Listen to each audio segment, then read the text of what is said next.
Olá pessoal, no vídeo de hoje nós iremos falar sobre as emulsões. Meu nome é Laís Vanessa e atualmente sou acadêmica do 8º período do curso de farmácia.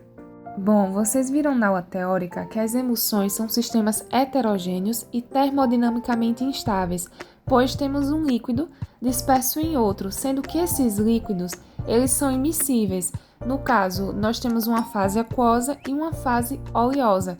E para que ocorra essa dispersão de um líquido em outro, nós iremos precisar de um agente farmacotécnico chamado de emulgente ou emulsificante. Esses agentes são moléculas que diminuem a tensão superficial entre os dois líquidos que são immiscíveis e assim conseguem manter a dispersão de um líquido em outro. Sem esses agentes, a gente não consegue obter a emulsão. É fato que as emulsões estão presentes em todo o nosso dia a dia, e na indústria farmacêutica podemos citar o medicamento Luftal e o Sanazar. O Luftal é uma emulsão à base de simeticona, muito utilizado para aqueles casos onde o paciente apresenta um desconforto abdominal causado por gases. Já o Sanazar tem por princípio ativo o benzoato de benzila e é muito utilizado em casos de escabiose e pendiculose. Além desses dois casos, também podemos citar a emulsão Scott, que é uma emulsão à base de óleo de fígado de bacalhau com adição de algumas vitaminas, como por exemplo a vitamina A e D. Mas a maior aplicabilidade das emulsões são nos produtos de uso tópico, como por exemplo as loções e os cremes. Por isso, nesta aula nós iremos preparar uma loção.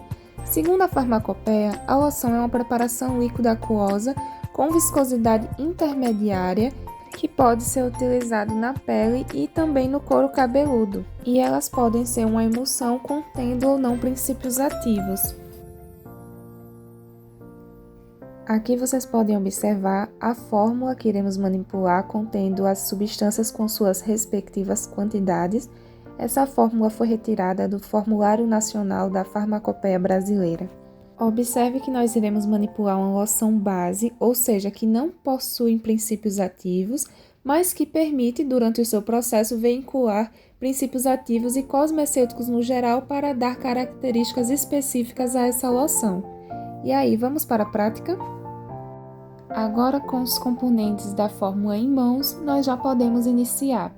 Iremos iniciar com a pesagem dos sólidos e antes de iniciar, verifique sempre se a sua balança encontra-se nivelada, conforme foi demonstrado na nossa primeira aula prática.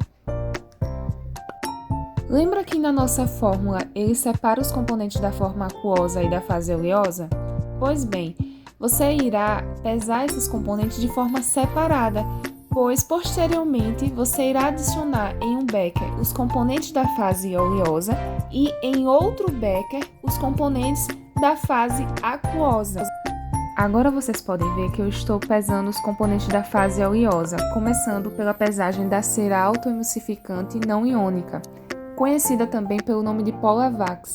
Essa cera, como o próprio nome já diz, ela apresenta em sua composição uma mistura de emulsificantes que serão responsáveis por permitir que a gente consiga fazer a nossa emulsão. Após a pesagem, nós iremos para a etapa de aquecimento.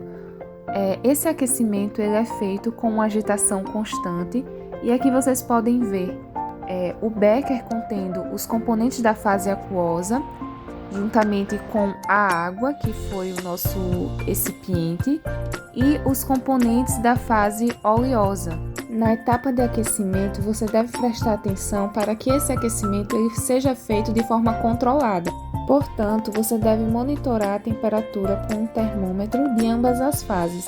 Essa temperatura ela não pode ultrapassar os 80 graus Celsius, então muita atenção nessa parte. E quando chegar a 80 graus Celsius, você irá para a etapa de emulsificação. Nessa fase, você já pode desligar a temperatura e verter a fase aquosa na fase oleosa. Entretanto, a agitação ela deve permanecer constante para que então possa ocorrer o fenômeno da emulsificação.